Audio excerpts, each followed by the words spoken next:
মৃত্যু বিয়া তিন বিধাতা নিয়া, কিন্তু এটা কলিযুগ, এখানে জন্ম মৃত্যু বিবাহ তিন মত নিয়ে এখন আর বিধাতা নাই। এটা কয়েকটা উদাহরণ দিতেছি। আগে জন্ম হইলে সবাই কত খুশি হইত, নতুন সদস্য আইছে মিষ্টি মুখ করাইতো, তারপরে পাড়া ঘরের বয়স্ক মানুষরা নিমন্ত্রণ কইরা তারা আশীর্বাদ দিত। কিন্তু এখন এখন কি রে, তোর বাড়ির নতুন মতি দাইছে, একটু পার্টি টার্টি না দিলে হইব নি? পার্টিতে লাগবো, এই মিষ্টি টিষ্টিটা ভালো লাগে না। আমরা ওই যে একজন ঢুকলো জন্মস্থানে, এবার হলো মৃত্যু। আগে যখন মৃত্যু হইতো তখন আত্মীয় স্বজন পাড়া পড়শি সবাই সুখ প্রকাশ করত, এবং মৃত ব্যক্তি সৎ কাজে গেলে এটাকে পুণ্য বাধ্য।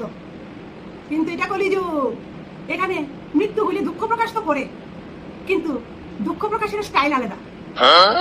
এই যে সৎ কাজে জামু একটু লাল জল, মানে ওই যে এটা না হইলে কি চলেনি, কেমনে সৎ কাজ হইব? এই যে ঢুকলো তিন মত, তারপরে হইলো বিয়া।